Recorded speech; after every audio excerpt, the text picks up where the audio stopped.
Isang mapagpalang araw po muli mga katiits mula dyan sa Luzon, Visayas and Mindanao. Happy Treasure katiits dyan sa Zamboanga. Andyan sa ibang bansa, sa Mexico. Buenas noches amigo. Muchas gracias amigo. Okay po, bago po ako magpatuloy sa pagdikod, mayroon po tayong pinapadalang isa pang marker from Old Century 3 at ito'y nagpatulong pagdikod ang at isang katiits mga katiits. Okay po, bago po ako magdikod mga katiits, ako po muna ay nagpapasalamat po ng maraming salamat po at taos puso akong nagpapasalamat sa mga bago kong subscriber, mga bago kong followers. Thank you so much sa walang sawang pagsubaybay po sa aking YouTube channel. Bagamat ito'y maliit pa lamang, please help, tulungan niyo po ako na lumaki yung aking channel mga katiits.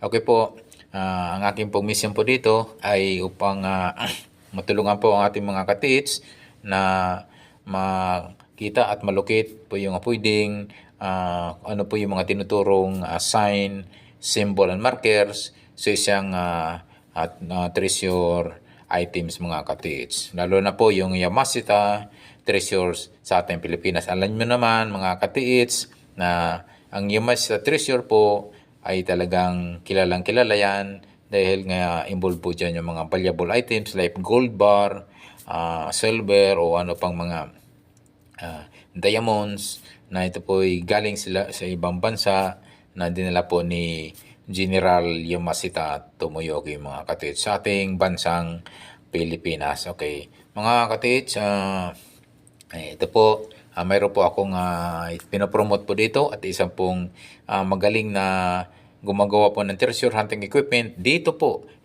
mismo sa ating bansang Pilipinas. At ako'y nagpapasalamat at proud na proud po ako ito sa taong nito dahil itong taon nito ay isang matulungin po at nagbibigay po ng talent na libre at mayroon po siyang YouTube channel na Turukan TH Explorer. Nandiyon po yung mga libre niyang mga tutorial how to make gold detector, aura meter, and Japanese wand at papaano po gagawin. At ito'y sinishare niya po ng libre po. Pwede niyo pong masundan at pwede kayong gumawa ng sarili niyo mga katiits. So ito po, recap lang po mga katiits. Ito pong si Mr. Rolly Adlaon Luok. Talaga lang po ito'y from Turukan Zamboanga. Ito po yung ginawa niya ngayon na in-demand na gold, ABS Gold Locator mga katiits dahil itong ABS Gold Locator mga katiits meron na pong 8 history at yung huli po nakatis natin na nakakuha po nakahis ng items gamit lang po ng gold locator na kanyang obra, kanyang gawa. Yung huli nga mga katiits ay 2 gold bar na ito may tatakpang Burma gold bar na hits at nakuha dyan sa somewhere in Zamboanga de Oro mga katiits. So napakagaling. At siyempre dahil gawa ng Pilipinas, presyong Pilipinas at mayroon na tayong pwedeng kayang-kayang bumili ng mga katiits po natin ng mga treasure hunting equipment na murang-mura at kayang-kaya sa bulsa mga katiits. Not unlike yung galing sa ibang bansa, napakamahal. At ito po nga, isa pa na gusto ko po rito sa mga gawa ni Mr. Rolly Adlaon Luok dahil nga isang proven na gold ABS gold locator at marami na ngang nakahis nito mga katiits. Yung huli, 2 gold bar na may tatakpang Burma gold bar na dyan nakuha gamit lamang po ng ABS ang gold locator ni Mr. Adlaon at yan po ay sa Zamboanga de Oro mga katiits. Ito po, Davao de Oro. Davao de Oro katiits. Okay po, patuloy na po tayo sa pagdikod na pinadala po ng ating katiits. Isa pong markers sa Old Century 3. So ito po yung markers nito mga katiits. Ito po isang bulaklak po mga katiits na naka-engrave o naka-ukit po sa katawan po ng isang old century tree mga katiits. So ito po, para malaman niyo po kung bakit ganito po yung kanyang kinalabasan po. So maaari nga ito pwede nung maliit pa itong kahoy nito mga katiits, ito po ay inukit, tinanggalan po ng balat at yung pinurma ng isang bulaklak na may trunk siya, may dahon. At nung ito'y lumipas ng ilang taon, how many years, o ilang taon ito, pwedeng 80 years, 90 years, o 100 years old na old century tree, ganyan po ang kinalabasan po ng bark. Kasi nga, kapag yung maliit pa lamang, pag tinanggalan mo siya ng bark at pinorma mo kung kahit anong shape ng forma, pagka laki, pag tagal ng panahon, ay nag-expand po kasi yung bark ng kahoy. At siyempre, yung natanggalan po ay nanatili po na yung kanyang walang bark, yung wala ng balat po. So, yun po at isang bulaklak po ang mayroon po na naka-engrave dyan sa isang old century tree mga katiits. So isang pong legit na marker po ito mga katiits, na karamihan mga katiits ay yan ay ginagamit po ng mga Japanese at ginamit po ng mga Koreano at ginagamit po ng mga Chinese as marker yan mga katiits. Okay po, dito po sa markers nito mga katiits ay isang flower. So ang ito mga katiits isang ano lang po, isang babala lang po. Mayroon kasi mga danger sign na flowers po, at ito hindi po danger sign po. At iba po ang isang danger sign na flowers po ang kanyang itsura mga katiits. So ito po isang talagang marker na pwedeng may items po ito sa paligid na pwedeng na nariyan mga katiits. So ang gagawin po natin, i-search po natin yung apat na sulok from east, west, north, and south.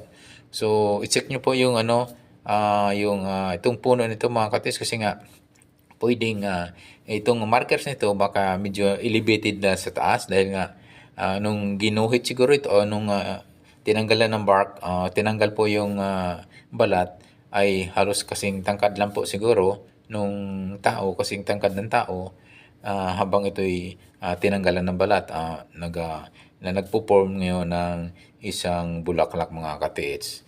So ito po, itingnan nyo po, baka mayroon pang ibang mga bukod dyan sa bulaklak na naka-engrave. Baka may karamihan mga katiits, mayroon yung mga nails, may iron nail na nakapako at pointing kung saan nakaturo. Minsan nasa east, minsan naman ay nasa west, minsan naman ay nasa north, at minsan naman po ay nasa south. So tingnan nyo po ng maigi, i-check nyo po, ikutin nyo po itong puno ng old century tree na mayroon siyang naka-engrave na flower o bulaklak mga katiits. So ito po mga katiits, pwede pong isang nariyan lang po sa di gaanong kalayuan ang items sa mga katiits. Kasi nga hindi tulad ng mayroon na kasi pong mga nakakuha ng item na tulad po, kaso lang po ay nasa coconut tree yun mga katiits. So siguro hindi naman naglalayo ang coconut tree and isang punong kahoy sa isang nyug na pwedeng marker treasure din yung mga katiits. Yun yung kasi mga katiits, kasi nga yung sa coconut tree ay di gaanong malayo yung item. So nasa mga 3 to 4 meters lang po ang distansya mula doon sa puno mga katiits. So ito, i-check nyo rin po mga katiits, kasi nga hindi ito magkalayo ang punong coconut tree at ito punong kahoy mga katiits. So nga, yung apat na sulok ng mga katiits from east, west, north to south, i-check nyo po mula sa distansya na 1 to 4 meters mga katiits. So ito po yung isa po sa titingnan nyo mga katits. Sabi ko nga, ikutin nyo pong puno na yan, baka mayroon pang ibang marker yan, mayroon pa bang ibang isang sign yan na pwedeng mag-pinpoint po, pwede magiging pointers sa isang items mga katits. So ito po mga katits, pwede nyo pong i-detect po from 1 to 4 meters po from east. Then, yung apat na angulo po, yung apat na sulok.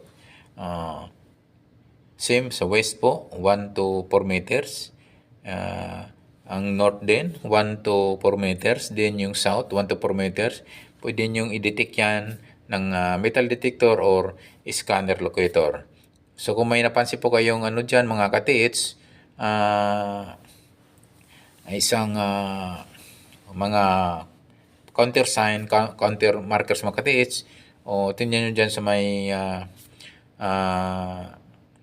bandang east, west, kasi nga pag mga ganyang old tree, pwedeng layo niya mga katits ay mga 3 to 5, 7 meters po ang distansya po yung items mga katits na pwede pong kinalalagyan ito mga katits. So, ayun mga katits, sa pagdikod mga katits, huwag tayong gaanong umasa dahil nga ang pagdidikod po ay hindi 100% na talagang matutukoy natin yung items sa decoding lamang. Kasi nga nagbibis lang tayo, nagbabase lang po tayo sa mga arrowhead, mga markers na pointers at mga signs kung saan yan malapit mga katits. Not unlike pag mayroon kang treasure hunting equipment, kasi quick,